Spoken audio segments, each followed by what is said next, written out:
Okay, good evening, everyone. Welcome to the Advisory Finance Committee meeting number 28 of fiscal year 23.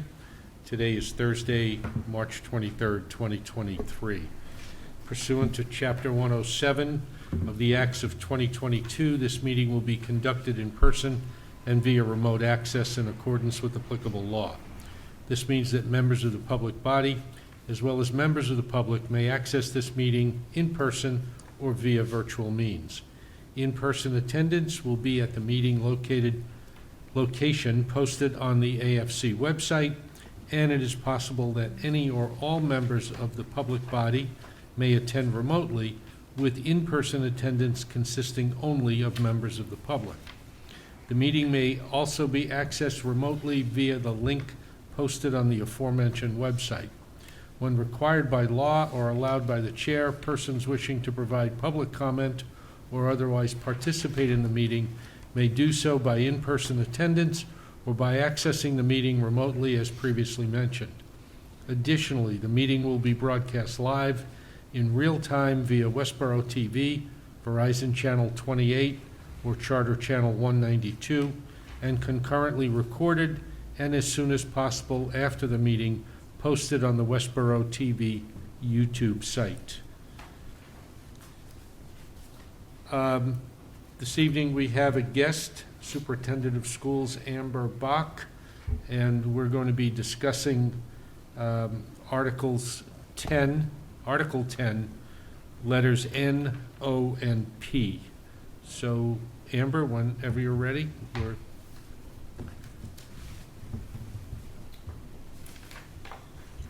Evening. Let me just get set up here so I can take questions and make sure that people at home can hear me. All right. Thank you for letting me warm up my practice for town meeting. I feel a similar anxiety to what I usually feel at town meetings, so it's very authentic. Amber Bach, 10 Arch Street. As always, I appreciate the opportunity to have you question and reflect on the projects that are before us at the upcoming town meeting. You are correct. We have 3 capital projects that I would be presenting with backup from school committee members, most likely Steve Durrett, who sits on the school building committees that oversee much of this work. So I'll dive right in, and I'll try to keep my presentation super tight, and you can give me feedback around, questions, and then also things I need to add or change in order to answer questions. So we're going to start with the Mill Pond roof design, Article 10N, part of the capital planning request that has come forward. This focus goal carries all the same strategic hopes that we have in working on the budget and all of our articles, which is try to be collaborative to the larger town process, innovative, maintain strategic opportunities to come at things creatively when possible to save the town money, to support recognizing that we need to share the weight of budgeting. We do not take it lightly. I speak on behalf of the school committee when we say we know that projects that we have here and our budget are large impacts in the community. So I think it's an important starting point. This is an article that is requesting design dollars for us to come in and do a restoration on the Mill Pond roof. It is a $132,000 request, roughly 12% of what they estimate to be a $1.1 million roof restoration project. I'll start by saying it calls for architectural design and engineering, and because of the work we've done with the CAP project and master plan, it also requests that when we do design, we fold in the opportunity to learn about the structural opportunities to provide solar on that roof. So this design package will also answer questions about the opportunities for us to include solar panels on this roof in the future, should the town be interested in looking at that as an opportunity. I'm going to talk more about what the actual complexity of, the actual roof process looks like. It's basically, though, a $58,000 square foot roof, and this is basically a seal coat, and I'm going to talk more about it. And the warranty on this basically gives us a second life on the roof, guaranteed warranty for 20 years. So currently the roof is 21 years old. It has been well maintained, but it's beginning to require more maintenance. We do an incredibly good job. I just want to give a shout out to Bill Gabarino and our maintenance people, as well as different repair companies we use to keep our roofs in good shape. We look at them annually and make sure that we're in front of repairs. This roof is within the time frame where this restoration could take place within the next 2 years. So it gives us a chance this year, should we get the design dollars, to have awardable opportunities to bid this project for next year at town meeting and be able to then do that the following summer. And if something changed in the trajectory of the alignment for us to do the work next year, the actual roof assessment is that we have about a 2-year window where they think it would serve us well to go ahead and do this restoration process. So let me tell you a little bit about the why and the what. So the why. The why is that obviously caring for the maintenance of roofs is essential. They basically are your cover of your building, and we all know the aspects of water damage are serious. This would push out a substantial repair project, probably at least $2 million more over what we would be looking for, and gives us a 20-year opportunity to basically get a second life roof. ProScan, a company, came in, did an infrared camera assessment. They basically look at the roof using infrared to see that the stability of the roof is healthy enough that it can go ahead and respond well to getting basically a second seal coat roof put on top of it. And they think it's in really good condition to benefit from that. Gives us measurable cost savings to push out this project, both in when we would need to do it down the road, 20 plus years, but now just for the cost effectiveness, if we were to try to replace this roof, it would be substantially more. It effectively provides a new roof. The thing that's interesting about it is it makes use of what's survivable of the existing roof, and it reduces waste. You're not just pulling all that roof product off and dumping it. So there's advantages in this as well. And it's a current practice that basically moves towards a second rubber seal coat on top of the existing roof. Here's the what, and this is where I get to practice my engineering skills with you. The whole roof is prepped first, holes, tears, moisture points, all fixed.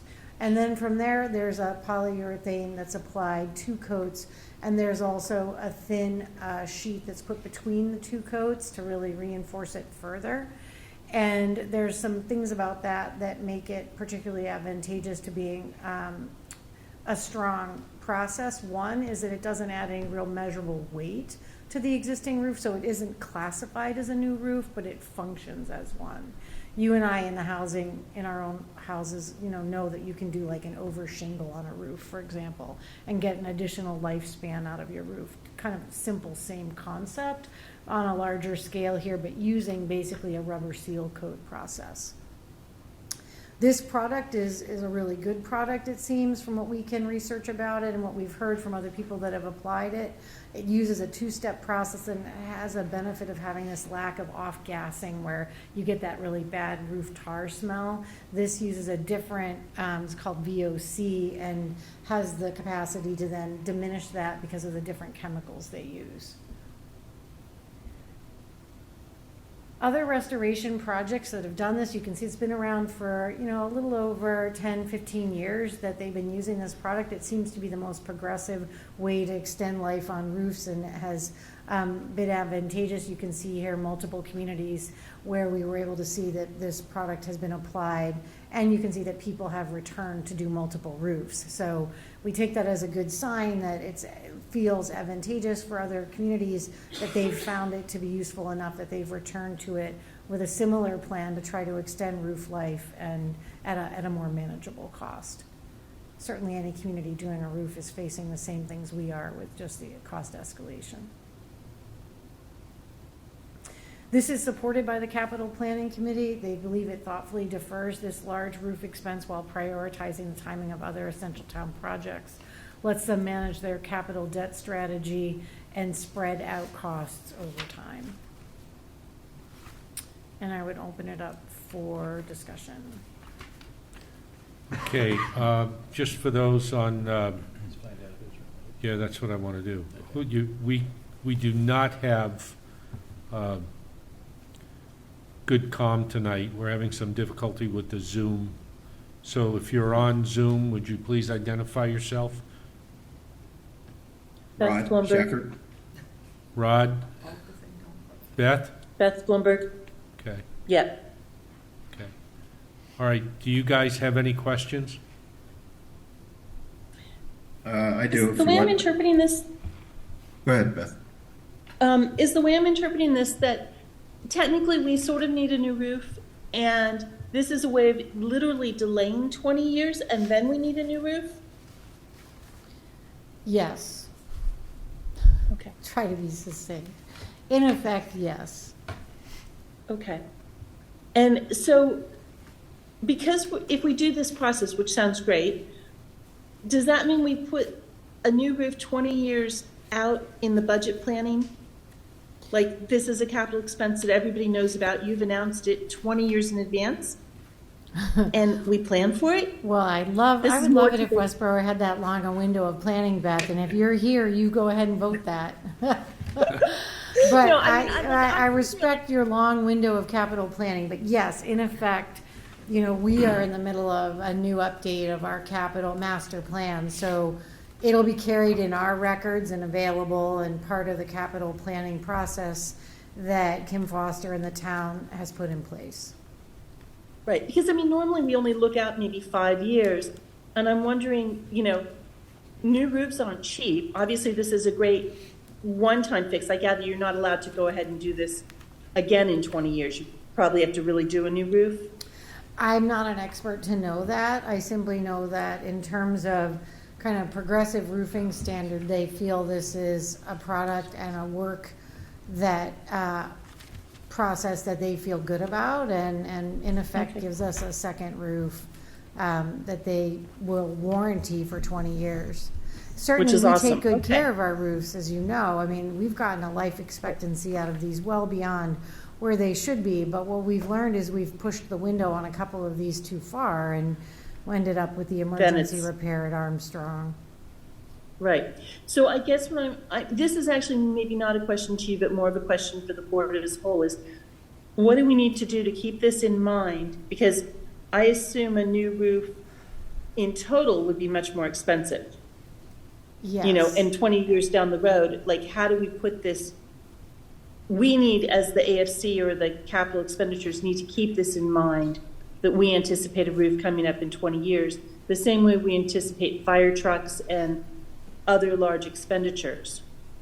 We'll certainly carry it in our documentation and forward it annually in our timeline. And it is a responsibility of the public school, you know, buildings Okay. and grounds department, and my paperwork will certainly be carrying it. Thank you. I mean, because this is wonderful that this is a much less expensive option for 20 years, but we need to think ahead. Yeah, I agree. Thank you. Rod? Yeah, Mike, just so you know, from our screen, we can see David Gordon, who I don't think has been properly introduced. Gene, who I can't tell if is there, and John Arnold's also on the screen, just so you guys know. Okay. Gene's Thank you. here, that's why we can monitor you guys. Oh, okay. All right. Thanks for your presentation, Amber. I do have several questions and concerns. I guess my first question is, what is the warranty of the existing roof, if you know? The current warranty is usually 15 to 20 years, and we're at 21 years. But we should find out what the actual warranty is, because sometimes they're longer and sometimes they can be extended. But and the second is, you know, as you've said, a well-maintained roof, particularly a roof of this type, as opposed to the types of roof on some of the other schools they've had problems and can last longer. And I appreciate the thought in terms of trying to find a technology that can help us extend them. One of the concerns I have is that the people recommending the solution are the people who are potentially supplying the product to do the roof. And, you know, if I was a roof supplier, I'd be looking for a roof to use my supplies on. So in some ways, I think that's a little bit of a conflict of interest. I think one way around that is, as I understand it, the school board has hired a consultant to evaluate all their buildings. Before we go ahead with this, I would recommend we have that consultant get a second opinion.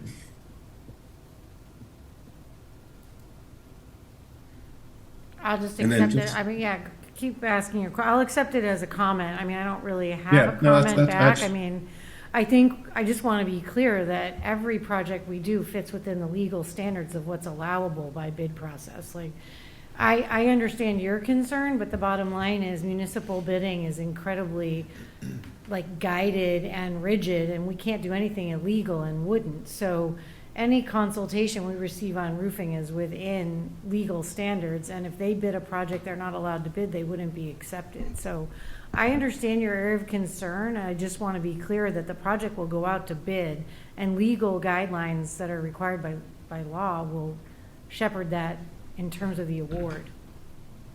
Yeah, no, and believe me, I'm not trying to insinuate that anybody isn't. All I'm saying is we're making a decision based on not an independent engineer. We're making a decision based on an opinion provided by a roof supplier. So, and there's nothing wrong with that, other than we need to recognize that's where the information's coming from. And if we have a source already on board who's going to evaluate that same roof as part of their work, as I understand it, I would wait and get that report. The other, just one final thing on this, and then, you know, these are more comments and based on what I've learned, is, you know, the Garland product, as I understand it, it's been around since 2019. And I was glad to see that Northborough has been using something similar since 2010, but my understanding of this is a more recent product, and I'm glad you're finding that's been successfully used in other schools, but I don't think it's been around for 20 years, so we really don't know if it's going to work for 20 years. Yeah, I mean, I can only speak to the fact that we did cross-referencing of the product to other towns that are using it, and have obviously returned multiple times to do other projects, and it certainly has a longer window of having been around than, you know, new technology. So I think, you know, again, it's for people more in the field than I to decide. I mean, I'm here with a recommendation that's come forward from the consultants that we've worked with, and I believe it feels like a viable, financially sound option, and therefore it's on the table. Any other questions? Gene? I just had a follow-up question to one of Rod's questions. He asked about the warranty on the current roof, and you said they're typically 15 to 20 years. And then he said that is it possible that the current roof is still under warranty and we didn't check? The current warranty is expired. Okay, so, all right. I That was- mean, I'll I'm look sorry, at that was- when the window was, but Yeah. the No, I building just is wanted to make 21 sure. years old. Yeah. So, you know, even within, again, existing warranty, it'll tap out, and we'll keep doing what we're doing until we run into problems. I mean, the window of this opportunity is to seal coat it while it's still a good enough roof that it's functional. We lost that window on Hastings, so, you know, and we lost that window on Armstrong. So, you know, we're gonna do what we've done in those buildings and kind of do patch repair year over year and extend the life that way, or do something that's, you know, I think a little more strategic and more functional and probably controls leakage and also time expenditure and patch repair costs at a much higher level.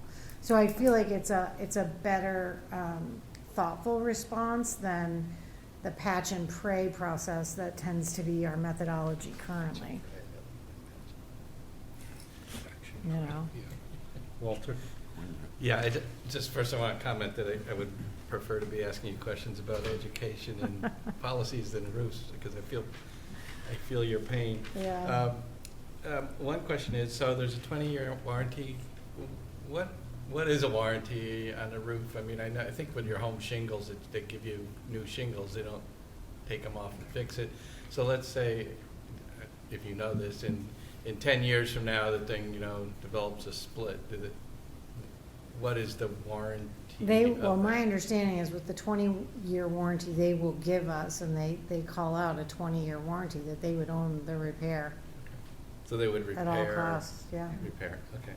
And the other question I had, so when people double shingle like their homes and stuff like that, obviously when you go to strip off 2 layers, then it's a little harder the next time you do the roof. Does if you notice again, does adding this double layer and tarp in the middle Make it more in difficult, Beth's right, time yeah. frame when she's voting on this in 20 years to replace the whole roof is I'll be is sitting that in going the- to I can increase? just sit in the audience and push my I mean, clicker, I can hardly wait. Is Yeah. that going to increase future It's costs not for my removal understanding kind that of it thing? does, and one of the things that they indicated about this product is that it's thicker than some of the typical rubber seal coating, but it doesn't have a ton of weight, and so therefore when they come and they take off, when you literally have to take the whole roof off, it's a minimal impact because it's just not a heavy product. Okay. Yeah, I do like, it seems to me that, this seems like the kind of thing, if you do it and it works, well, you set it and forget it kind of thing. You're not constantly being interrupted and running off to try and fix things like the other roofs. So Yeah. I admire the idea of instead of a Band-Aid, of a whole Well, thing. and water is gonna always go to the lowest point, once it's in your walls and in your ceiling, and, the cleanup and management, you're gonna see it on the slides I show you about Hastings here in a minute, like, it's not a good cycle to be trapped in, and we do get leaks over at Mill Pond, we do have indoor leaks at Mill Pond, and that's a big roof to get up on and chase it down, and, you're trying to find where finding source outlet is not an easy process. So where it comes in isn't where it originated, and you have to get up there and track it back, and so you're looking at time and energy, and we're kind of a small and mighty team. You're talking about 4 maintenance guys who cover the whole district for buildings and grounds and roofs and boilers and the whole bit. So, I think, and we do have repair people we bring in, but they're not cheap. Yeah. So. So one follow-up is so that warranty, since we are going to be bidding this out, right, after the design work, is that warranty coming from the manufacturer of the material, or is it coming from the particular contractor that we end up selecting at the end of that bid process? The 20-year thing. The warranty is on the product, I believe, but again, like, I can check. I mean, my Yeah. sense is that it's on, because the construction people come and go, but the Yeah, actual, that was product partially carries my the concern. warranty, yeah, is my understanding. But again, we will classify the fact that not being, an expert in these, I This try is to prep carefully, I ask a lot of questions myself, I go up and look at roofs just for fun. But I think this feels like a thoughtful process that opens up avenues for us to understand, because in the life and trajectory of these buildings, we will always have roofs, we need to be able to know how to piece out the cost and care of them for long term, to Beth's point. So it gives us, a repertoire choice, which is more cost effective.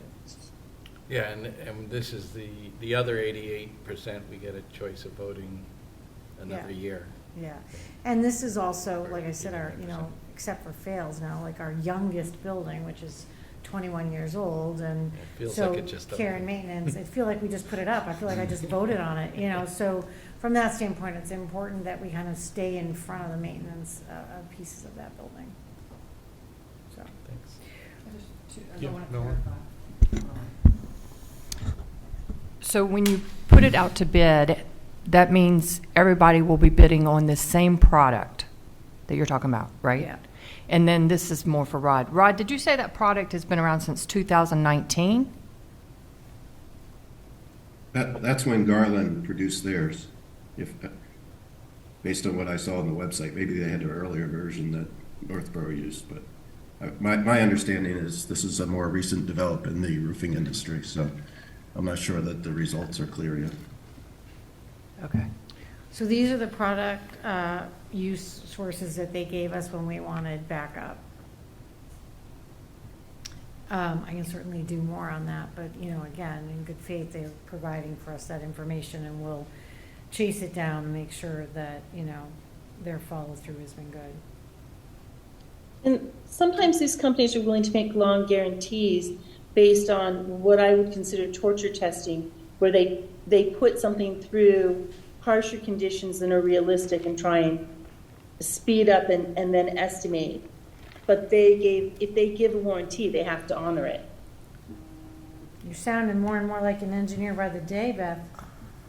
Well, I do have an Accelerated engineering life background. testing. I was quite, yeah. Yeah, but I don't know. Sometimes I get that they'll have to stand behind it if they're Yeah. around Yeah. 20 years from now. Right. But it always makes me think back to the Hardy plank product when it first came out and it was crap. Mm-hmm. And, you know, all these houses got stuck with Hardy plank, and then here we are. I mean, they perfected that product as well, but Yeah. I'm just Yeah. saying, if it didn't have a lot of, but one of those looks like 2017, so Yeah. that's Yeah. further back, so. I mean, I certainly hear all the areas of concern, and we've certainly seen highs and lows, and then you have to get good contract. I mean, there's so many, whenever you're doing anything related to building, you know, do you get good subcontractors? Do you get good contractors? Because how they apply product, what they do, like all of that has components to the successfulness of where we end up. I mean, you know, so from that standpoint, you know, I think the proposal on this gives us options to care for this roof and get some longevity. Sounds good. I just have one more quick question. The consultant, the engineering group that you hired to evaluate your existing buildings now, will they, as part of their scope, to look at the roof for? It will be, I mean, they're gonna have to do interior and exterior of 6 buildings. Well, they'll do 5. We didn't include fails. To save money, and we shouldn't have to look at it yet. And they will look at roofs. They'll look at all this, they'll look at all the same things that led to the conclusions we've drawn. So, you know, I think, again, it'll be a second set of information. Yeah, that would be my only thought is, I'm not saying it's a bad idea. I'd feel more comfortable if we had somebody else give their opinion as well. And since you already have somebody on board, it seemed like a logical thing to do. Certainly, the company, the ProScan that did the infrared also, you know, contributed to the perspective around the quality of the roof that we have and it being viable for restoration. So you have, you know, some overlapping different groups that are contributing to the assessments, as well as our repair people that are up there and, you know, our own people. But I certainly, you know, respect your opinion on that. Amber, Do you want to So move th- on? Or do you wanna- so this request is for design and engineering. Yeah. In the course of all the research that was done and the discussions that were had, did anybody ballpark the total project cost for Yeah, this? it was for 1.2 million, which is why we used the 12%, and that's where you Okay. get the 132. Yeah, okay. And I anticipate the design for that will actually come in less expensive. And, you know, that would be good news. I don't anticipate it taking the full 132, but we have to, I think the design for the actual roof itself is fairly simple. It's the second part, which is getting some of that additional scope to look at the assessment for steel for potential solar. So you get that answer at the same time that you're bringing in somebody. Any other questions on this project? Just to be clear, though, this is, since it says design and engineering, if there was money left in this at the end of the study, then that could be applied to the next phase still. Yeah. Like if you only use 10%, not. Yeah, yeah. Yeah. And if we ended up with money left in this, we would, again, we would do whatever is actionable based upon what the scope is. If we could just move it over to help cover the cost of the total, we would. Or we put it into the next motion when we come for money for the whole to roll over the leftover to be contingency. Okay? All right? All right, so let's move on to Okay. O and P, the Hastings So- School.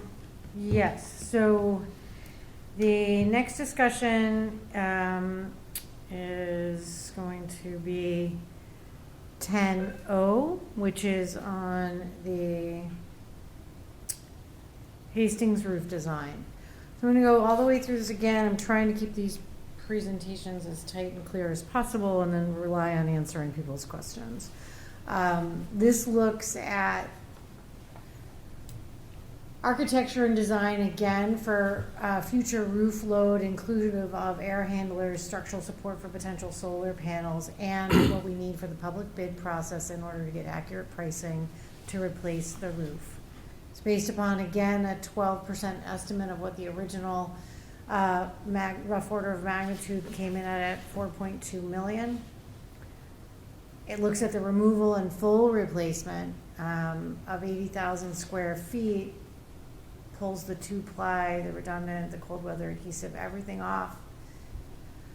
Gives us a warranty of 40 years, life expectancy 50, but it gives you warranty for 40 and with proper inspections and maintenance, which we do. And this looks at the 504 as the cost for that. So the deficiencies on this roof are many. It parallels the same discussion points of Armstrong. They're equally aged roofs and the same type of roof. We're facing the failed seams, the flashing, the cracked membrane. And the membrane is what covers the whole roof, that gray material. And what we ran into at Armstrong was that the actual material became so degraded that it was just porous and water just goes through it. And you get to this place where you just have what they consider to be a more kind of catastrophic failure. We also are facing some open flashing conditions where along the flashing, the roof is pulling away and the repair person is indicating that he can't repair it. We have insulation issues and clearly it's at end of life. So what we know is that it's a PVC type roof. It's the 80,000 square feet. It's 27 years old. Well past any life expectancy we expected to get from it, so it's done a good job. And it has been repaired annually. So you're going to see we start to get these kind of like general leaks that are occurring throughout the building. They're coming from these sources. You can see the patchwork.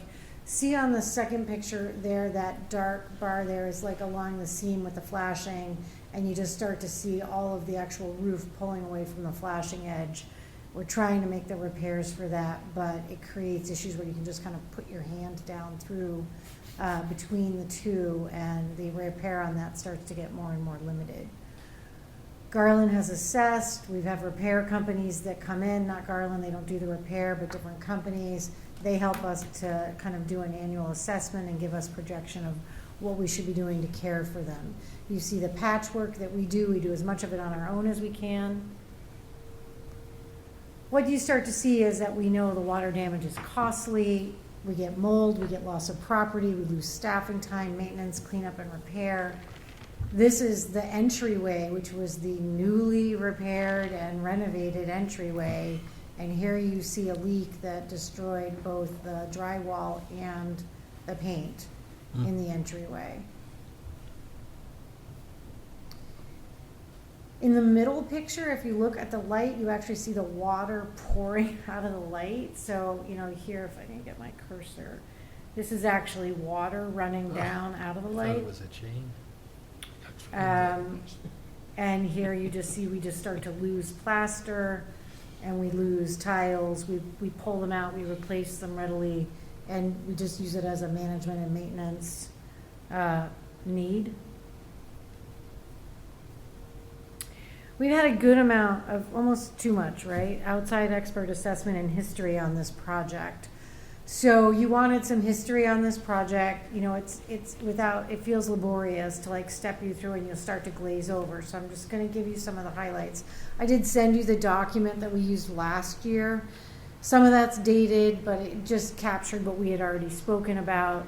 In the original DRA report, which was way back from 2014, they called this roof out as one that started to need and require new drains, new membrane, and needed to be substantially repaired or replaced. That was 2014. That was when I got here.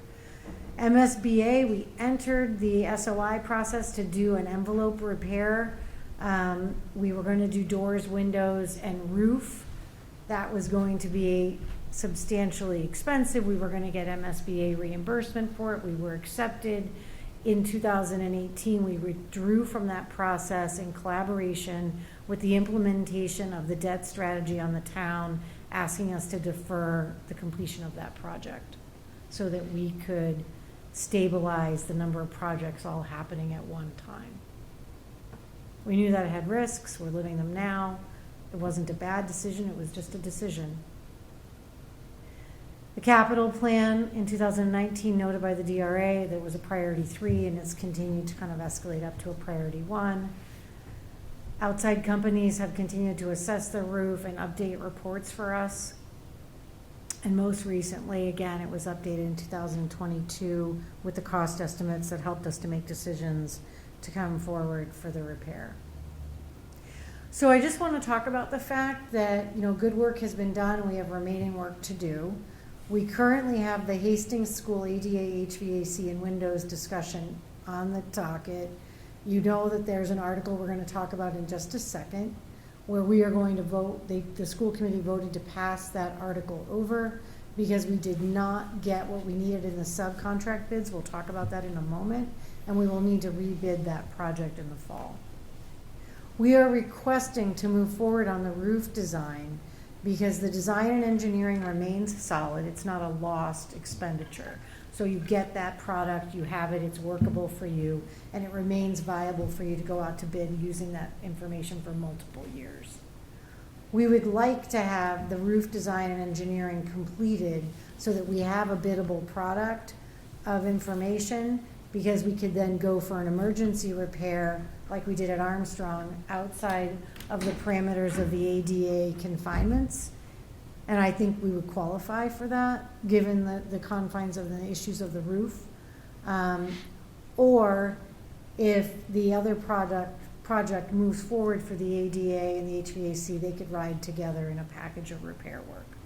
So by completing the roof design, it gives us the flexibility to respond to a roof failure by looking at the emergency repair by applying for a waiver, which means we could then replace that roof as we did at Armstrong outside of needing to benchmark against the ADA requirements.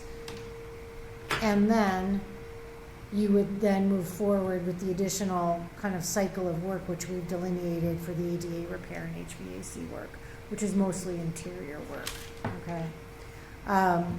So the design option is to keep us flexible to be responsive to the status of that roof, and it's expense money we don't lose and allows us to be nimble.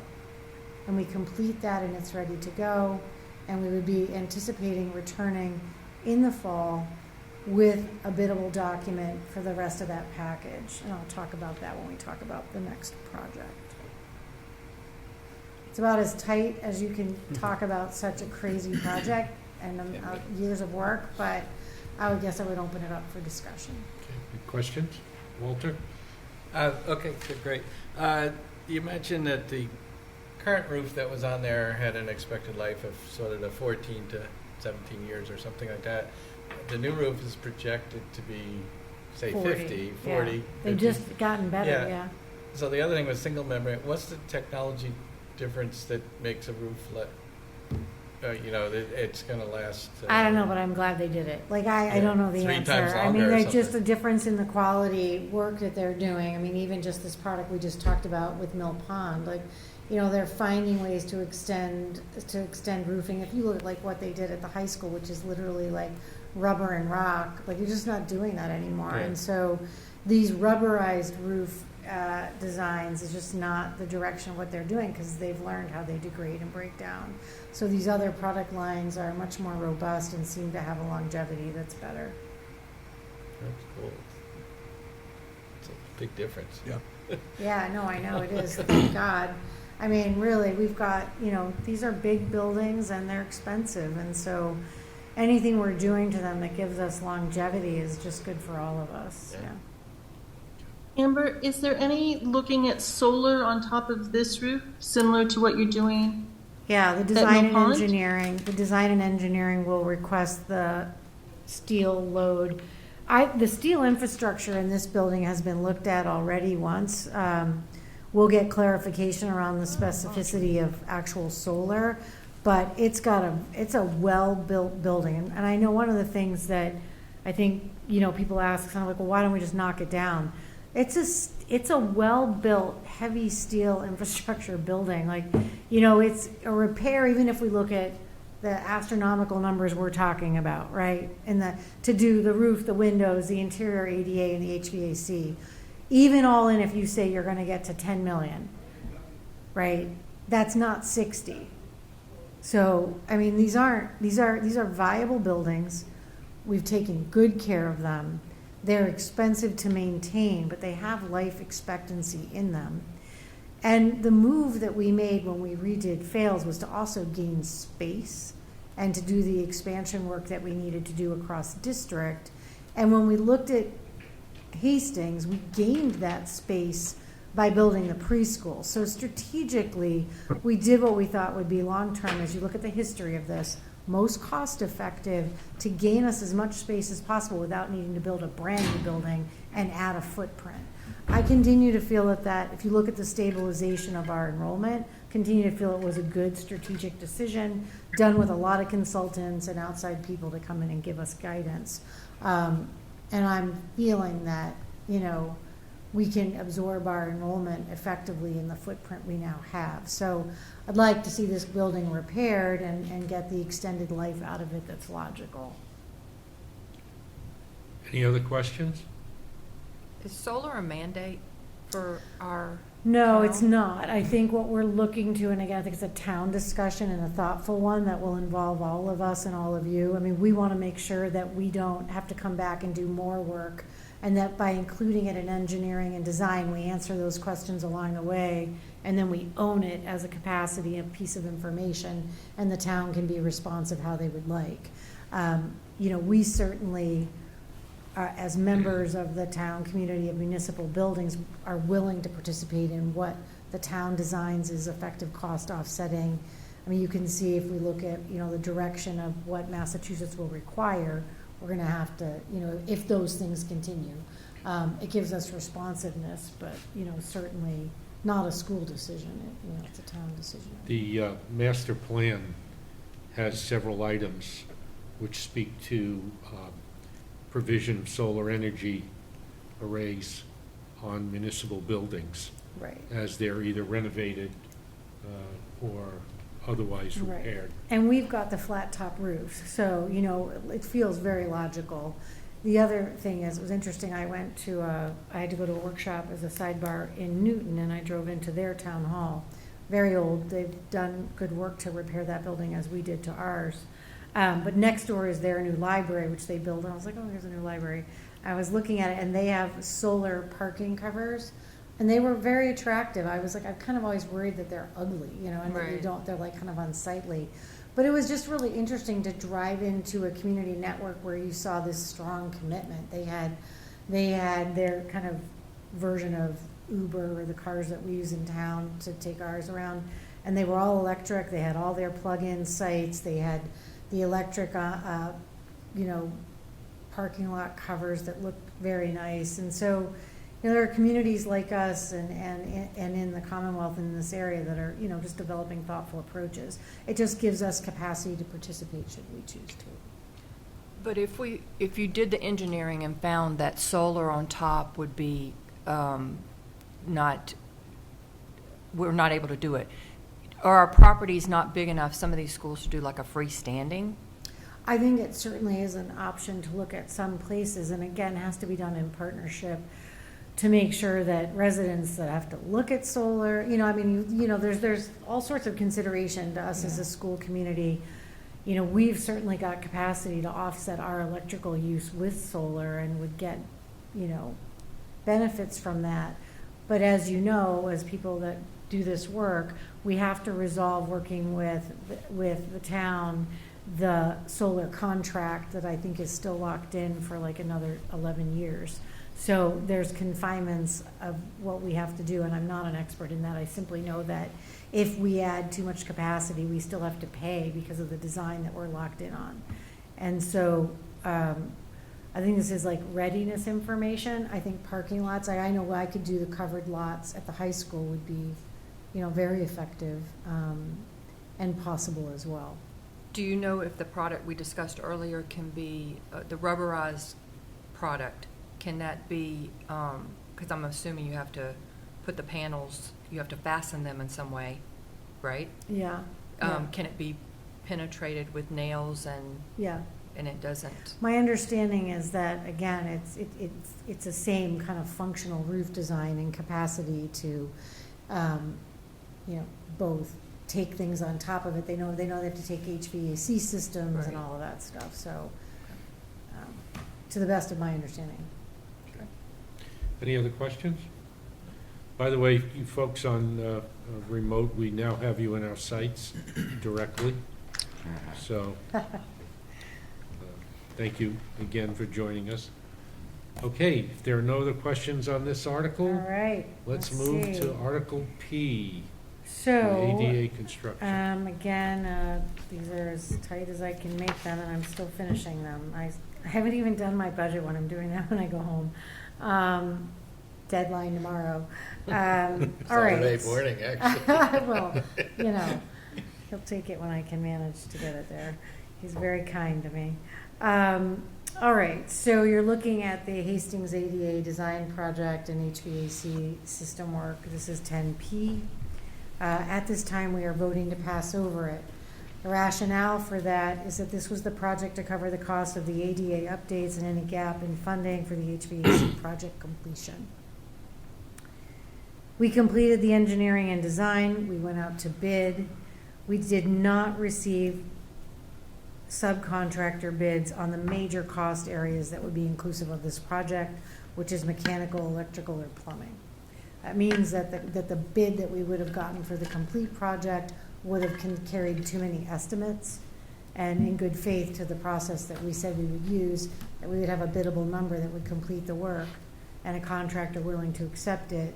We're voting, we canceled the bid and we're voting to move over this in the hope to bid it in end of August, early September at a much more contractually advantageous time to get good contractors and to award the bid and let them begin moving forward, working off cycle weekends and when possible over vacations to begin interior completion of those project pieces.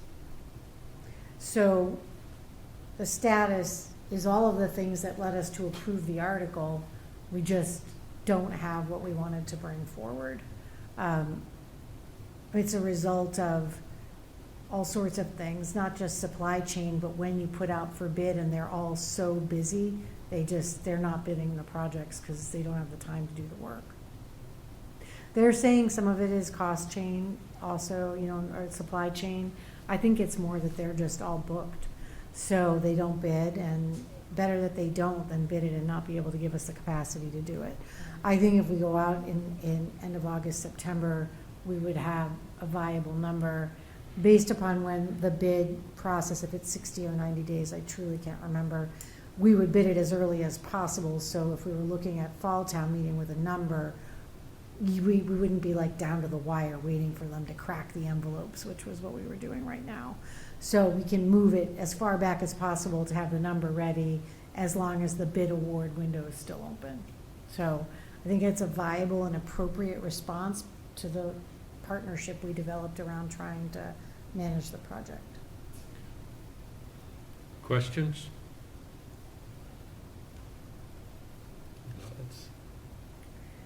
I have one if nobody else does. Go ahead, Rod. So, you know, I tried to understand this project a little bit, Amber, and, you know, one of the reasons that projects don't get quotes is, for whatever reason, it's unattractive or less desirable than other projects for contractors to bid on. And this is a very complicated project from a subcontractor bidding standpoint. It's an occupied building. The original scenario had it going over 2 summers, and one of the complications of pushing it off to the fall is now, if you do it over 2 summers, it's going to take even longer. So, and so one of the questions I had is there a way to make the project less complicated or more attractive to I would love to do people? that. I don't know. And I have some ideas. Yeah, well, I would say that feels like a subcommittee discussion where we can sit and kind of go through all those details and sit at the table and walk it through. And I certainly appreciate ideas. There have been many from lots of people. I think that if we award the bid in the fall, we would hope that it would not take 2 summers. It would take 1, and we would begin work. And it's advantageous to them if it's off-cycle work because they get paid more. So, you know, if it's weekend and after hours. I mean, we've certainly done a lot of these projects. It is complicated, but no more or less so than a lot of the ones we've done. It's a matter of, you know, having needed to get the pieces in order. So, you know, I think we'll be in a good place to bid it, and we certainly have time. By passing it over, we have time for the discussions you want to have and opportunities to sit and talk about it further and to reshape qualities of the bid before we would go out in August. I mean, that feels like a lifetime away. There's all sorts of things we could do. So, you know, it just gives us the options. But right now, the option that we guaranteed in order to, in good faith, have a hard number is impossible, so. Yeah, so I just have one kind of related comment, and it relates back to the roof. In my mind, as you said from the beginning, the building envelope, the mechanical systems are all interrelated. And they really need, in my mind, to be done as one project, not a bunch of subsequent projects. Because, for instance, if you did the HVAC project first, what's being proposed right now is you have ductwork running, you have steel, which the HVAC units are sitting on, and then you have ductwork running across the roof because there's not enough room in the ceilings to run it inside the building. So it'd be almost impossible to do the roof after. So doing the roof in conjunction with that makes a lot of sense. And similar to the windows, if you're going to be removing the existing unit ventilators, which are under the windows, you should probably be doing the windows at the same time. And thirdly is, you know, part of the idea of upgrading the building is to make it more energy efficient, which means adding insulation to the roof, getting better windows. So if you improve the roof and the windows at the same time, theoretically you should be able to design a smaller HVAC system. So Yeah, I I would agree with you on many points of that, and I think, I sit in on all these meetings where we're looking at all this stuff, so yeah, I mean, I think we were able to use some existing HVAC interior vents, sorry. They made some good decisions, they gave us some cost saving. In looking at the way we're looking to bid this project, one of the things that I think in the collective whole, if we have a biddable document for the roof and we have this biddable document, if we actually award all those bids, we do gain the opportunity to do them in, you know, collaboratively. So, but we're captured by the need to have the funding and also to partner with the money we already have, and I think we've got things in the right order such that if we complete these 2 bids and we're awarded that money, with the standing money that's there, we gain what we need to kind of do them together. So, again, more discussion to be had. At this point, sadly, there's a piece of this that's tabled, so we can certainly, and I'm open to of course, continuing these conversations, and I would want to include, you know, any opportunity you want, Rod, to sit with Steve or the engineer who, some of the people that did the design engineering work, certainly can look at that stuff and pore over it a bit and take a look at it. No, I appreciate that. The only other recommendation I would have for, now that the project is growing in size and scope, is consider having an OPM on this project.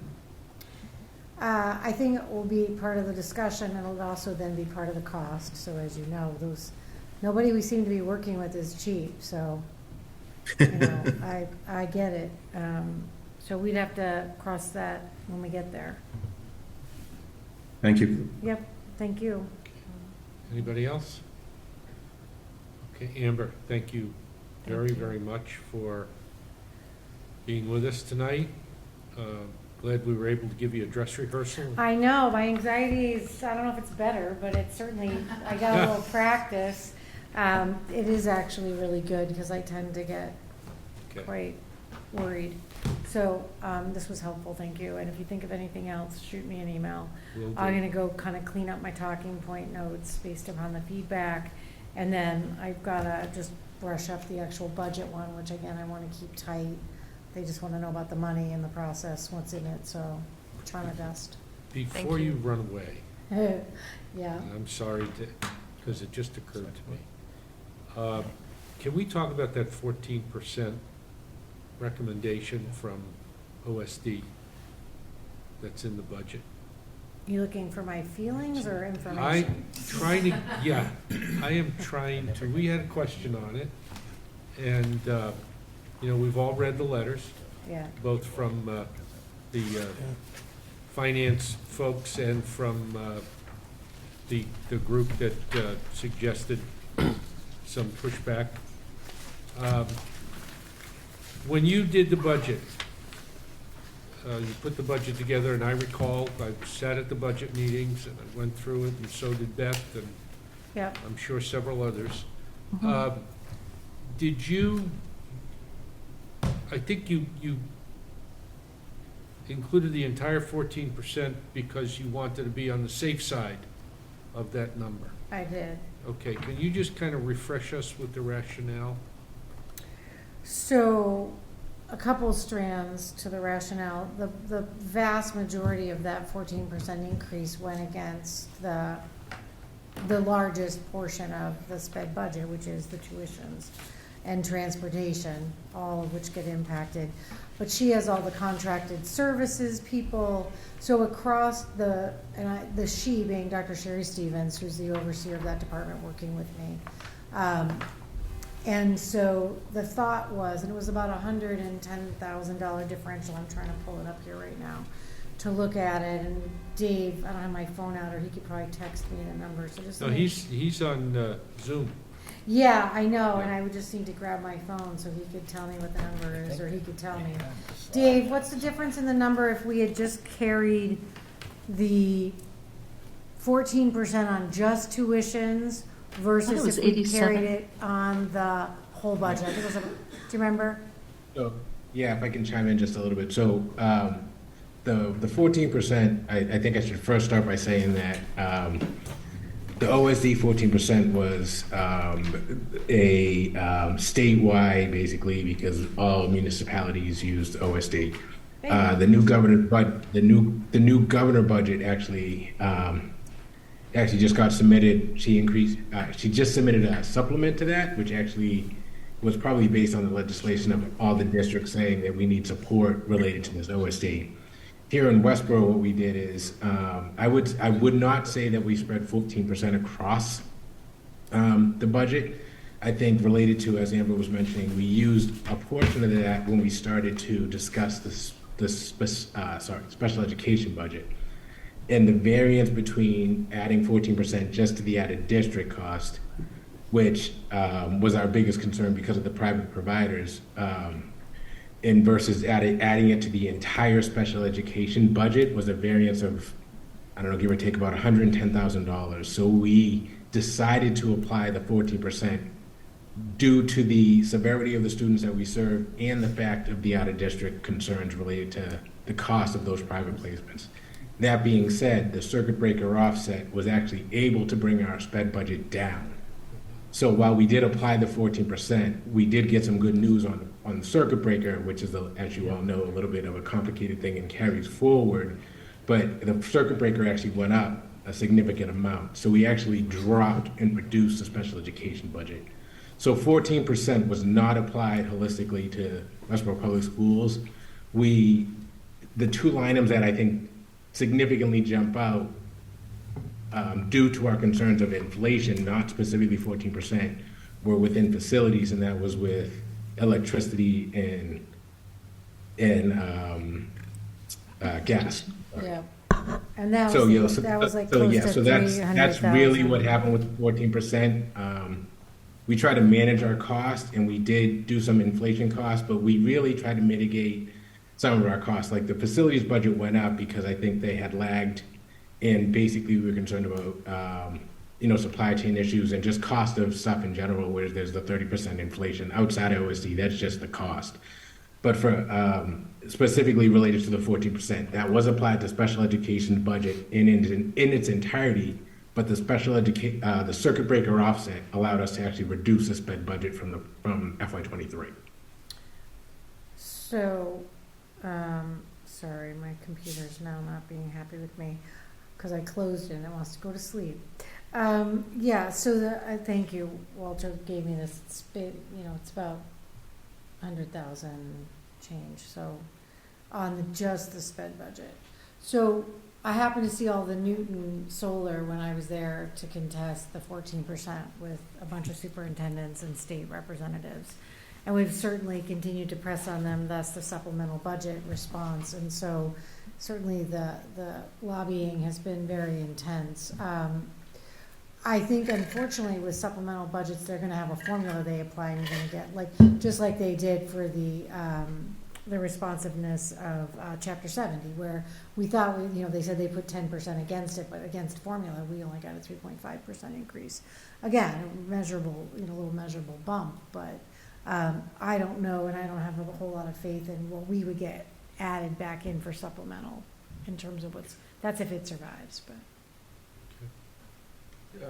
It seems to me, if you didn't put in 14 in that other part, you would have had to put something in. It's not zero, because your costs in those areas clearly were going up Right. some amount. Well, and we certainly know that given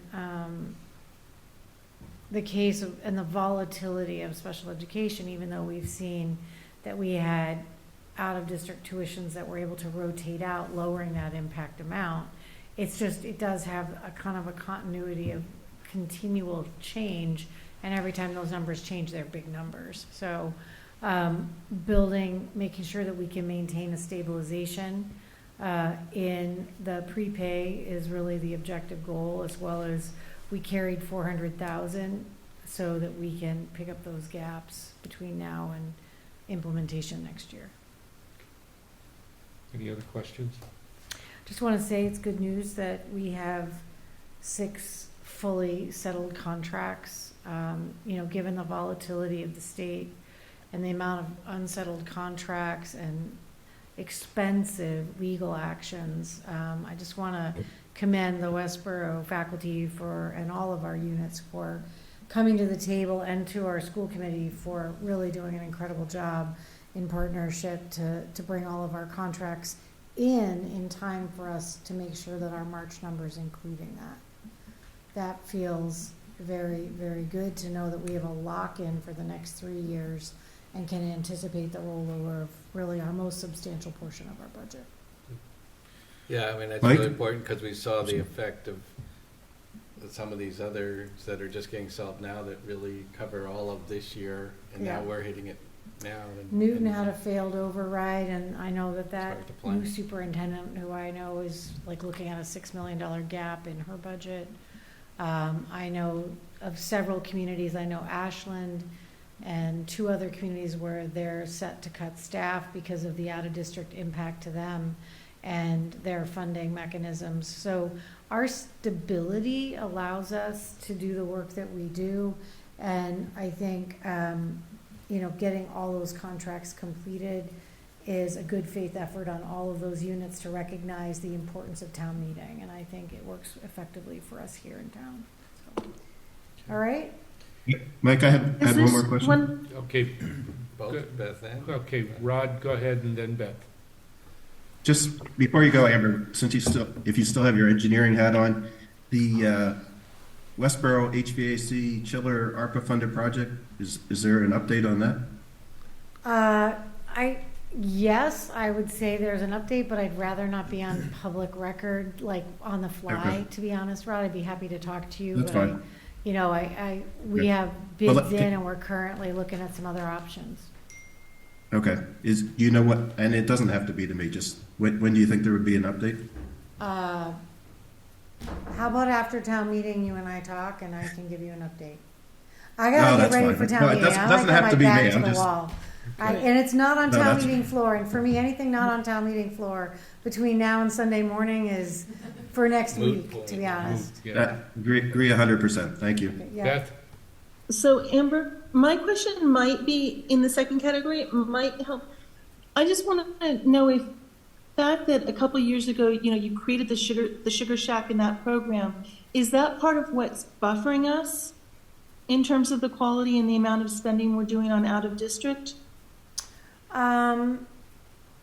That program definitely stabilizes keeping otherwise it's not even stabilizing. We would have to outplace them because we wouldn't have a program in town. So the cost saving balance on that is always effective for us given the number of students in the program. But the thing that happens is even then students who have IEPs who are outplaced, when they rotate out, they don't necessarily, if they wanted to opt to come back and enter the 22-year program, they could, but it depends on what their IEP is and what their needs are. They're all very individual. I mean, the tuition savings that we're seeing at this moment in the budget plan relates to the fact that we had 2 students move out of town and we had, I think, 3 students age out. So it's just individual based upon who they are and where they are. Okay. Well, I had a student All right. who moved away who just came back. Moved, I think, out of state, was gone for a year. They came back and they're back in program. So, with us, not outplaced. So, it's just organic process based upon the trajectory of kids' needs as they develop. Thank you again, Amber. Yeah. All right, Thank I'll you. see you all on See you on Saturday. Saturday. Yes, I'm very Yeah. excited. All right, there you go. Thank you, all of you. Thank you. Thank you.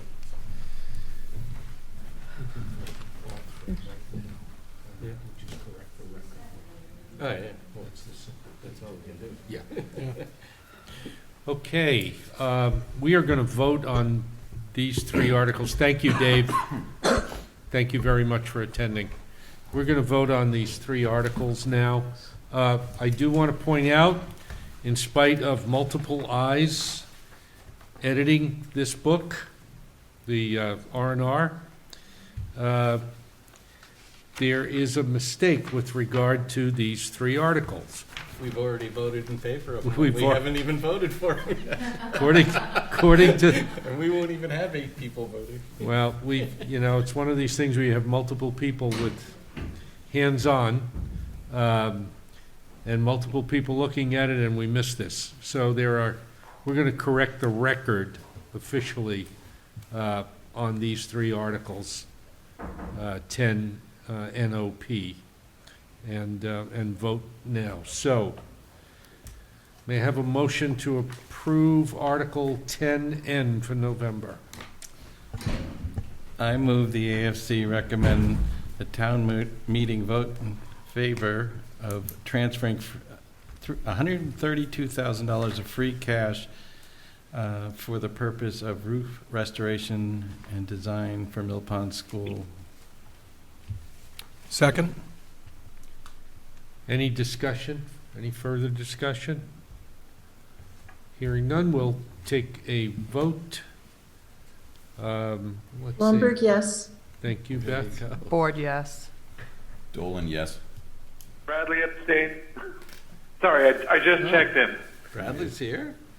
You just checked it.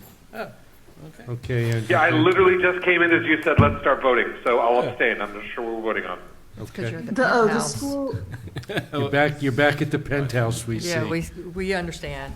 There you Okay, are. all right. Leslie, yes. McMahon, yes. Moretti, yes. I forgot Rod. Shafford, no. Forgot Rod. Shafford, no? And I'll go faster next time, Mike. Okay. You're a no. No. Okay, so we No, have no. 8 people now. 1-1. 6-1-1. Yep. Threw me for a loop by adding Andrew at the last second.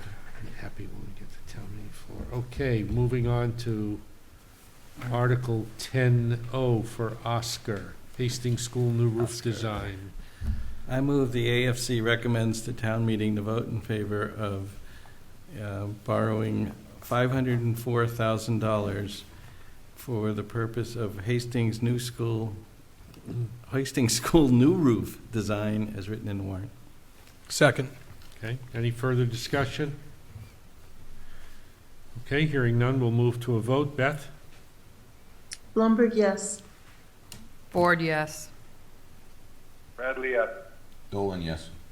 Leslie, yes. McMahon, yes. Shafford, no.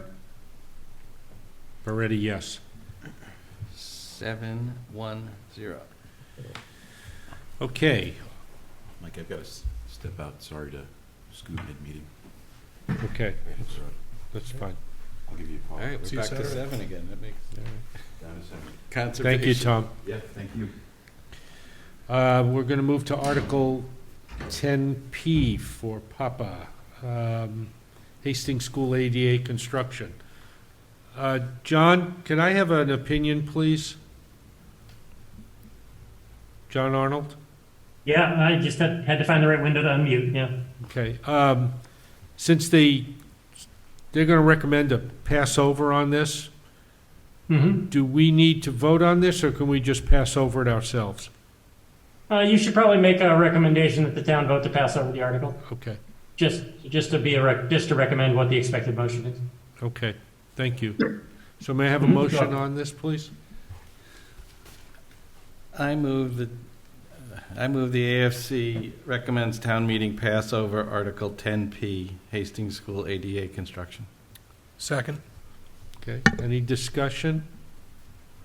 Okay, we'll go to a vote. Beth? Blumberg, yes. Ford, yes. Bradley, yes. Leslie, yes. McMahon, yes. Shafford, yes. Moretti, yes. 1, 2, 3, 4, 5, 6, 7, 0, 0. All right. We are now going to revisit Article 16, which is the Hucamonca Pond article. As you know, we voted on this article last week. And then we Mike? voted. Beth, I'm sorry, you have a question? Yeah, I just want to say that the select board meeting that you recommended that we watch is not available on demand yet. Yeah, Yes, it is. it is. Well, it's It on the is. website. It's on the It's website, like the missing date. okay? I It's think on the Walter's website, the late, too. warrant is posted on the website, the R&R was posted on the website this afternoon. All right. When I looked, the select board meeting wasn't there, but okay. Okay. I looked on the Westboro TV website. Okay, yeah. But anyway, let me just finish Yeah, what I was saying. sure. So subsequent to our vote, we received some information, some additional information regarding the select board discussion on this article, and that information was substantive, and it was not information that was presented to us when we initially discussed this article. Subsequent to a review of the select board and my email to all of you with respect to that select board discussion, I had an additional discussion with select board member Shelby Marshall, who is on the pond committee. And based on that discussion, I asked her to join us this evening to bring us up to date, because our discussion added even more information to what we need to know. So Shelby, thank you for coming. Thank you so much. Shelby Marshall, 7 Charles Street. I'm chair of the Hockomock Pond Reuse Committee and also a member of the Select Board. So I'll go back just a little bit in time, Beth, also for your benefit, just to kind of bring folks up to speed, because it feels like there's been lots of discussion about this in a very crushed period of time. So I do appreciate the time tonight for you here and for the public that will watch this. So 2 members of the committee came to FinCom last week on the same evening that we had a select board meeting. So they presented, you had your discussion, and then they walked across the street to present to the select board.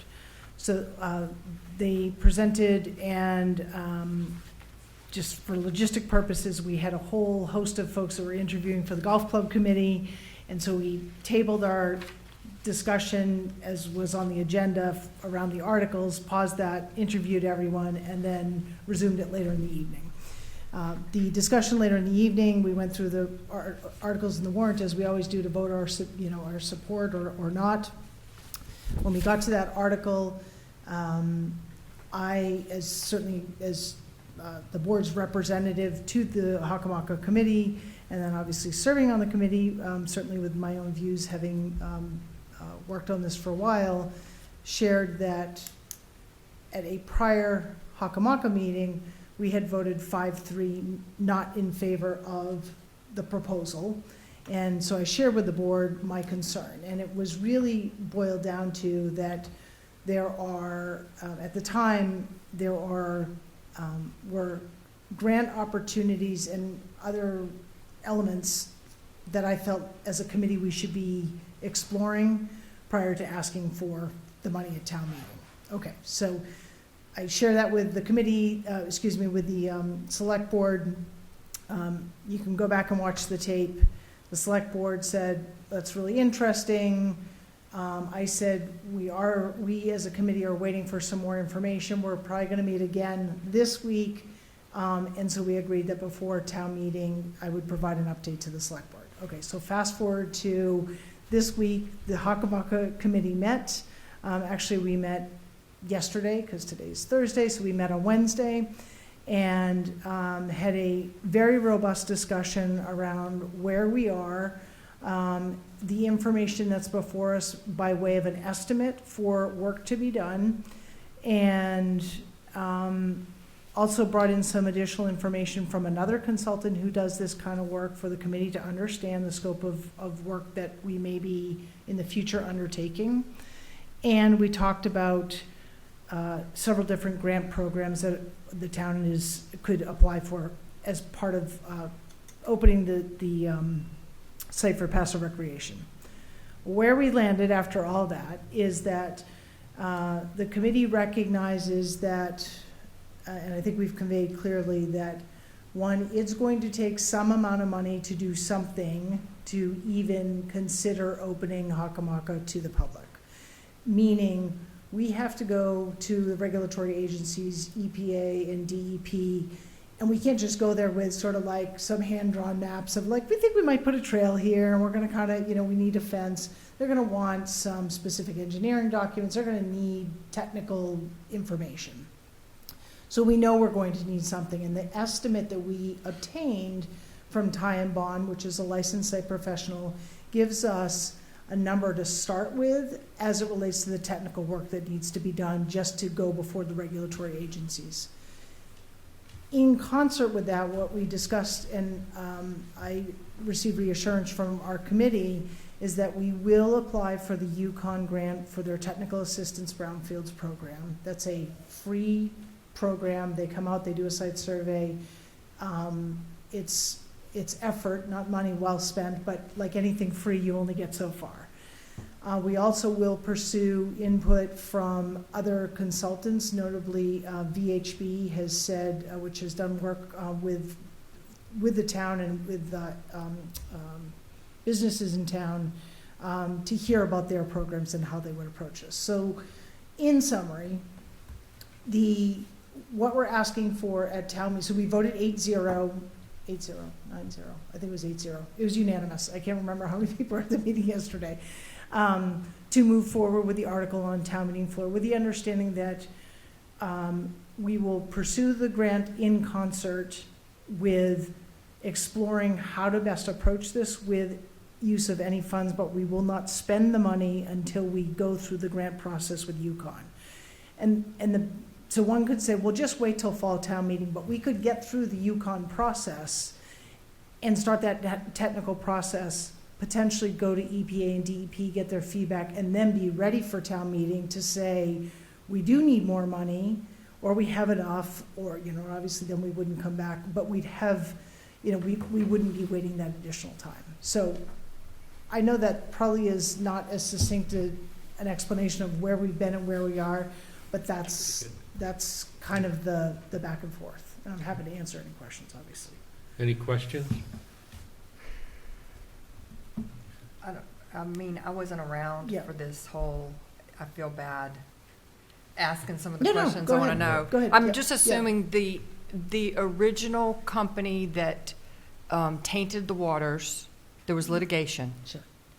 Right? So it was a creosote Right. site, and it was deemed, it had to be remediated and decommissioned, so there was a whole the state took that on, they did all that work, and they cleaned up the site. I mean, I'm being very untechnical. They cleaned up the site, and when it was at a place that it was safely decontaminated, the town was given the keys, so to speak, in the deed to the property. But in order to use the site for any purpose, there's a very specific process that's required. So anytime, literally, like you move the soil, that has to be overseen by a specialist. There's a very prescriptive process around brownfield sites that an entity has to go through, and Rod probably knows this very well, given his background, but we can't just kind of go in there, even like the regional dispatch center that's potentially proposed to be there,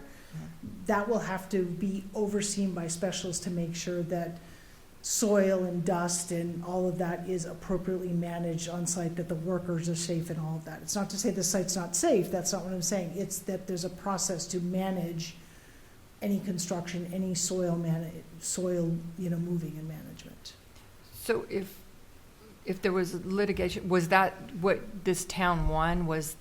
It wasn't litigation, it was There was a no private, it was a litigation. private entity that had that site, used it, and then it was deemed that they no longer did the creosote dipping, and then the state said, we have to go in and clean up this Superfund site. It was deemed a Superfund site. So it wasn't litigations, like the town wasn't involved, and it was a site that could no longer operate, and it had to be cleaned up by the state. Okay. And it's still, so there's still monitoring that goes on. They have these like wells on site that are like tubes that stick out of the ground, and they pull out groundwater to make sure that the groundwater isn't contaminated. So there's an ongoing monitoring of the site, and that is in perpetuity. At a cost to the state? Correct. Not to the town. Is it state or federal? It's federal, I think. Sorry. I'll go with, Okay. I'll Does go it, with, does it I'll- matter right No, now? no. it's not, Yeah. well, Yeah, I just- ultimately, we all pay for it. Yeah, Yeah, exactly. Yeah, we all do, Right, but exactly. it's not coming out of Westboro tax dollars, let me be Okay. clear. Okay. Good. Anything else? No. Any So other there are questions? limited, just to be Oh, clear, Melanie, Andrew, there- you got, Oh, I was just gonna say, Melanie, there are what's called the activity use limitations. It's a document that's like part of the deed. It requires, it sets very specific limitations, like we couldn't put a school there. We couldn't do childcare there. There are very specific uses that you can't do, what? Like a playground, right? Yeah, so Splash there are pad. very Splash specific. There are very specific uses that you can't do there, and so, but the NAUL is not specific to things that you can do there, which is why you've got to do all of this kind of work to to get the sign off that it's okay to. What would you want to do there? So we want to have passive recreation trails throughout the site. And then, of course, there's the potential, totally separate from what this committee has been working on, of putting a regional 911 dispatch center there, which I think that you guys certainly have heard about. It's a gem in Westboro. and It's a been out beautiful of- site. yeah. It really is. It's, With hazmat suits, it sounds like. Well, I mean, I don't want to preclude I don't want to take up more time, but it is, people actually they fish on the pond now, catch and release, they ice skate on the pond, there are herons there, it's a beautiful wildlife site. I mean, it truly is. It's, I know, I don't swim there, but there are people even after the site was deep, people used to swim in this pond. Yeah. So, and they're not green. And that was so- before it was cleaned up. yeah. Right, before it was cleaned up. And they come up covered in Right, creosote. Right, but we, we want to make sure we do it right, because we want to make sure that when we open it to the public, that the town, when and if, that the liability for we understand any liability, even down to things like, what should the sign say about, like, if if your dog goes in the water and comes out and shakes all over your kid, is that safe? Like, that's a reasonable question for someone to understand. Not that the sign's gonna say that, but we That's need a to make lengthy sure. sign. Yeah, that's a long sign, right? Yeah. But we need to make sure that we understand what we're getting into, but it costs Gotcha. money just to even understand if we can do this. So Okay. that's really the whole thing, and, sorry. Andrew, you have a question? I do, thank you. So two things came out of the meeting and one additional thought. One of the things that struck me about the meeting is that especially you, Shelby, you came up with what I seemed to me like even more good reasons why we shouldn't rush this through right now. Because there is more to do, because there is more to learn, because there's so many other things that are still happening. And let's be clear, it's been 5 or 6 years. What's another 6 months if we waited for all of this to happen? So that was one thought that I had as I saw the conversation proceed. But the other one was where you guys coalesced around the understanding that this will not go forward or will go forward hand in hand with, any spending will go hand in hand with how things play out in terms of what we discover. So I look at a vote for this as being something in favor of trusting the select board to hold the purses on the whole, to keep from spending from the purse until such time as we can move forward. And so those were two thoughts that I had that seemed a little juxtaposed. And I think I trust the select board enough at this point to say where my vote will go. But the third thing that came to my mind eventually was also that if this place is so potentially valuable to us and such a potential asset to our community, we're going to have to do something to invest and understand about it anyways. I like the idea of knowing we have an investment to put into this for something that might really be kind of very nice and special for the town. And I think that would have to be something we did, whether we turn this into a parking lot, a call center, or trail path. That would still need to happen. So I still see value in investing something to see if this is a property that is material to us. Thank you, Andrew. Any other questions? No, just thank you for coming and Yeah, helping thank you. clarify. Sorry. Yeah, you did. Sorry, it's been a race to the finish. Well, Not the way we like to do things, but I think the importance, Andrew, just to echo what you just said, I know the committee, myself included, felt like, wow, are we being wishy-washy about this, and what is the perception? But I think what I want to convey is the importance of the dialogue that we had to get us from 5-3 to 8-0 was really meaningful, and I think it's representative of the work that the committee is doing to make the right decision. And I feel very good with the committee's assurance, as I've already shared, and, that we'll proceed, cautiously as it relates to any expenditures, but also in the mind of the public safety, so. thank you. I'm sorry, Yeah. how long have they been cleaning the area up? About 40 years, Really? Yeah, Yeah. it's been a long time. yeah. Oh, Yes. Yeah. because I'm looking at the half-life of creosote, and it's not as long as you'd think. Yeah. Yeah, Yeah. I know, but, No, But it they was- had to remove a lot. Yeah, it They was, pumped out and did all sorts Yeah. of, they had, I don't think you were in town when we had I all moved the, here pipe- 25 I'm years not even ago, and 40, it was Mike. already in action. They're not still cleaning it, though. No. They're just monitoring it. they're just They haven't been monitoring. actively cleaning it for Correct. 40 years. No. Right. It happened 40 years Right. ago. They Happened. cleaned it, Right. and now they're Yeah. just Right, monitoring it. right. Yeah. And then Okay. they, once, Yeah. right, once they did that, then they turned it over to the town to say, here it is, it's yours. Yeah. Okay. Thank you. thank you, Shelby. Thank you very much. Have a good rest of your Okay. Yeah.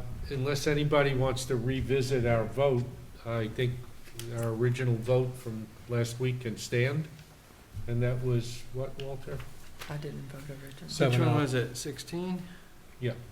701. 7 in favor, Yeah. 1 I abstaining. wasn't here. Yeah, you were. Melanie extremely abstaining by not being here. Yes. All right, Too many To- questions. go back to, last, Monday evening. Wait a minute, what was the vote? 701. 0-1. So in the Beth book, it abstained. says 800. Yeah, the book's got some errors. We discovered the book's got some errors. Well, no, but you pointed out the errors in the Yeah. school. Haven't gone through the whole thing yet, but Yeah. We're gonna have to go through the book line Yeah. by line again. This looks like fake news. I'm just kidding. Okay, let's move on. You can see we're gonna have to talk a lot at town meetings saying, we actually vote for Yeah, exactly. You can get up and do that, Walter. Is that the job of the vice chair? Yeah, Okay. I'll bring the notes. okay, yes. Okay, on Monday, when we had our discussion with Jim Robbins regarding Article 33, as I recall, we voted in the affirmative on all the articles on all the elements of the article, except number 67. Correct. correct. And I had a subsequent discussion with Jim Robbins about this, because a question was raised as to, does this not stifle small business growth in Westboro? The conversation was short and simple. The off-site signage prohibition has always been in place, but it always allowed for a special permit to be issued by the select board. What this prohibition did was prevent articles from parking in other businesses' locations all day long to advertise another business. So, for example, without signaling them out as being a violator, if the Haddad Auto Detailing truck was parked in the Arturo's Restaurant parking lot all day long, that would technically be in violation of the bylaw. And there were several businesses that were complained about, and that were doing this, parking in other locations or along the main streets, simply doing off-site advertising.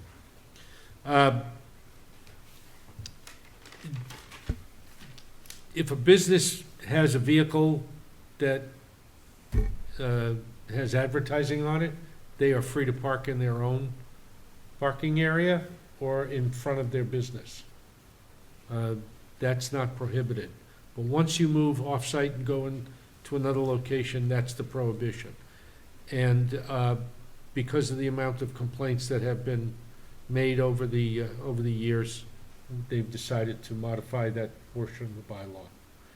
And personally, I understand that. I think, however, again, this is my own personal opinion, that the Economic Development Committee should have a look at this and try to help these businesses, or suggest some ways for these businesses to be able to advertise without violating this particular bylaw.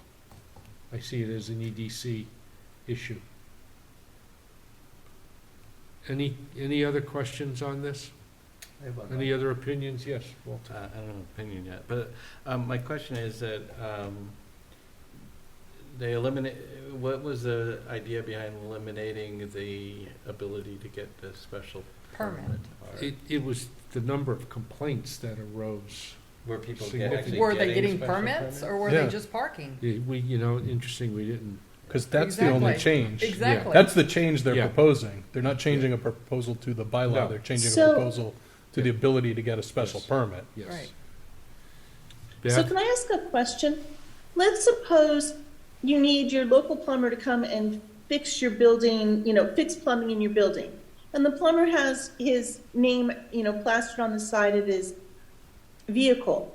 While he's working at your house, at your business establishment on Main Street, that's not considered for advertising use. That's like legit use of his vehicle, correct? Correct. So you're only talking about the ones who literally go and park in the same location every day, specifically where their vehicle can be well seen for the purposes of advertising, but not actually impacting what their function is. Right. If they were to go and park their vehicle because they were having lunch at a particular restaurant, that clearly wouldn't constitute a violation. But if they. Okay, I just want to make sure that like legit Yeah, uses of the vehicle Yeah. didn't get people in no, trouble. they're not. They wouldn't be.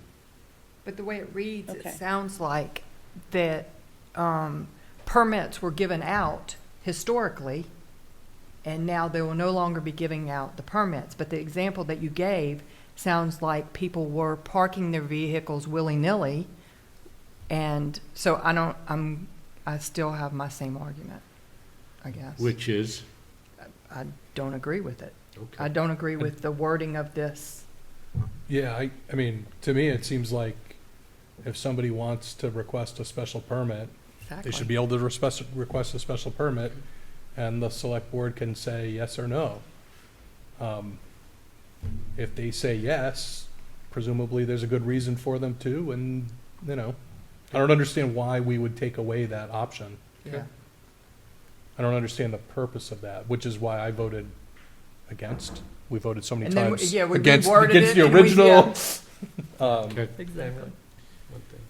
Go ahead, Walt. So I just want to make the general comment that while doing the minutes last week, I did notice that the only one that we ended up actually voting separately, there were no questions or comments for Jim while he was here. And Yep. that would be more useful in the future because Jim can answer these kind of questions. And now So- we've had to go back to him. So Given now we're coming up with even more questions, so you have this same effect.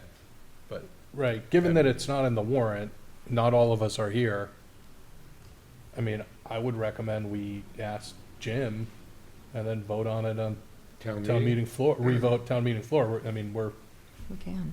That's, we've got, I think four, we've got a we're couple. four either way. We Yeah. have no recommendation right now, so. Well, yeah, we could say, and we don't have a recommendation on number 67, but all the other ones we're in favor of.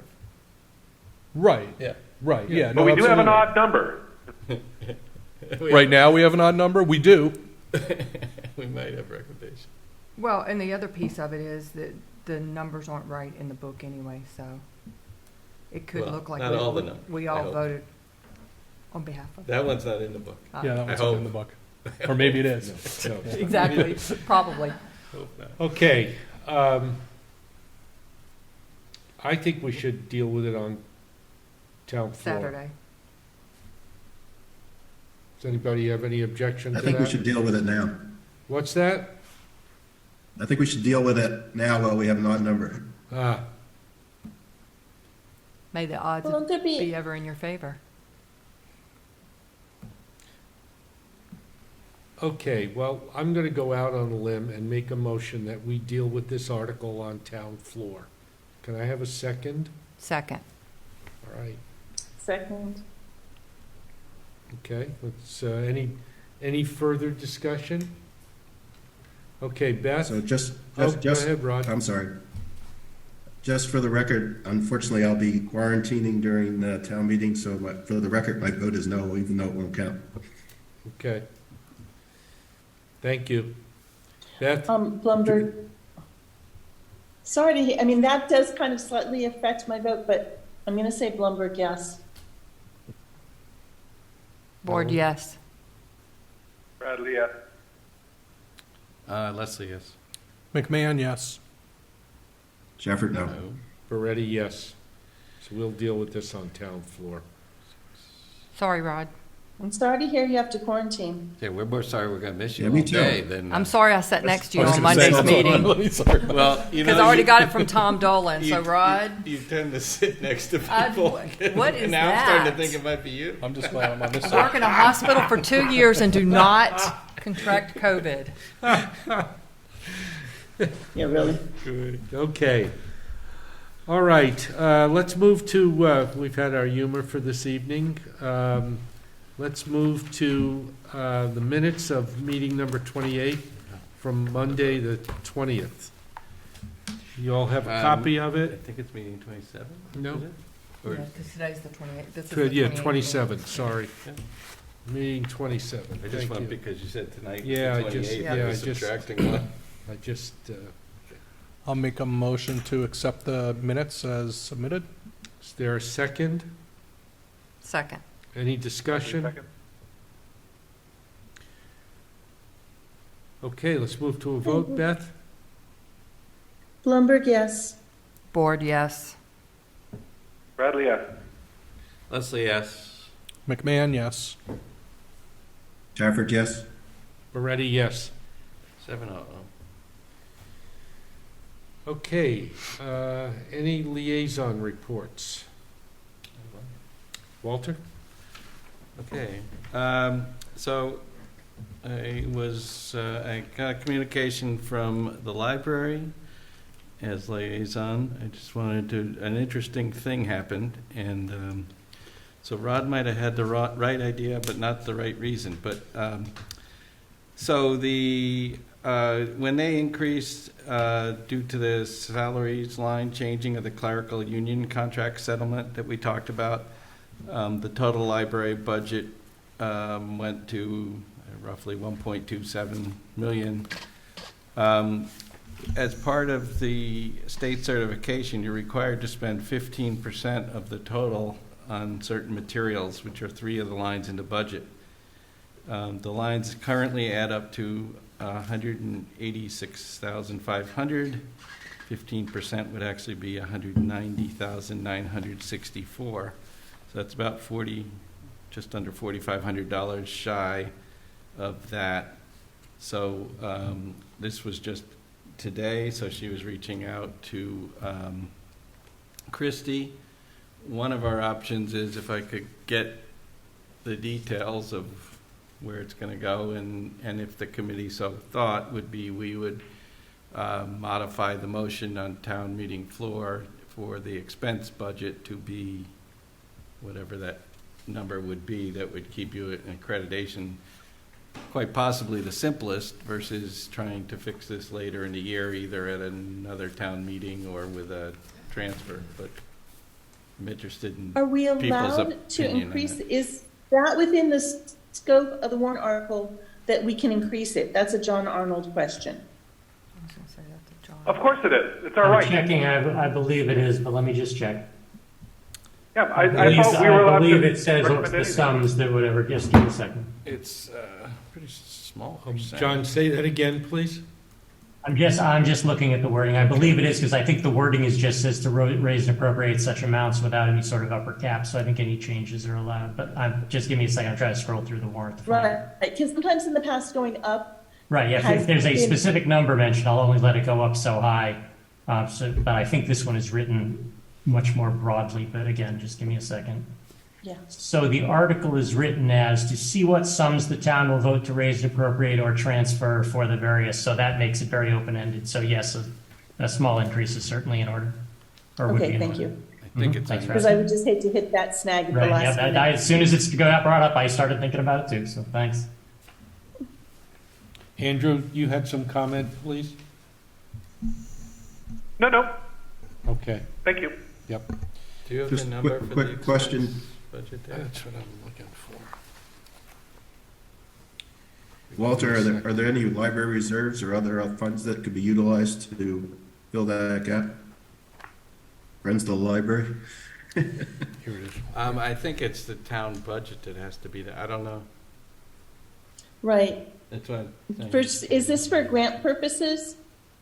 No, this is to meet state accreditation. If you had asked me this question about 15 years ago, I would know the answer because I was on the State Okay, Board of yeah, Library no, Commissioners. State accreditation, Yeah. it has to In come order to from get the, in town. order to get this library state aid to the town, there's a minimum amount that a public library has to spend based on population. This is the way it used to be when I was a commissioner anyway. Yeah. And it's based on a percentage, and I think it's based on either population or something. Yeah. Sounds like it's based on your total budget for the year. Yes, I mean, there's many ways Yeah. to meet there's many ways to meet the percentage, and I don't recall if like trust funds or other funds can be used. That's the detail that I just don't remember. It would be worth Right. asking the library to ask what else could qualify to meet that percentage.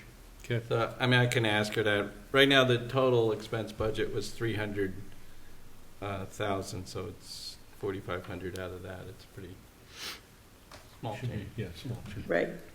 less than about 1%. Right. Yeah. All right. Uh, But I'm so, glad they caught it now. What's that, Beth? I'm glad they caught it now rather than after town meeting. Yeah, Yes, so are we. yes, indeed.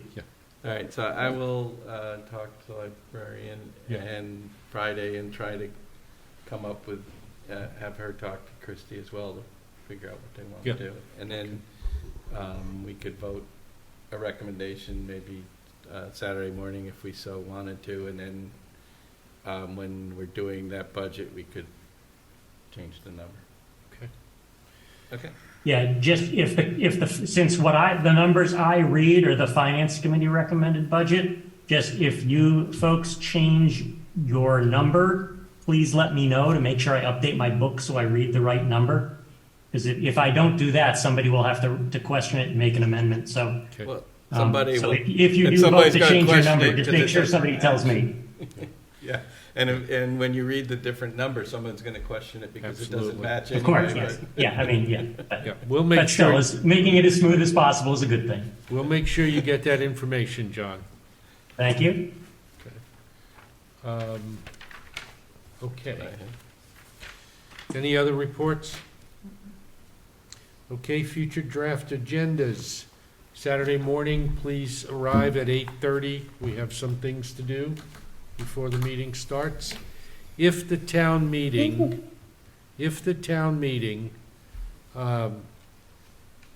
terminates on Saturday evening, and we are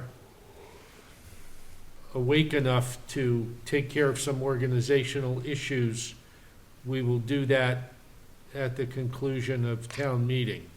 If not, I've already posted, and we will meet on Monday evening to deal with those organizational issues. So just be aware of that. Okay, and if we do, If town meeting does not, what's that, Beth?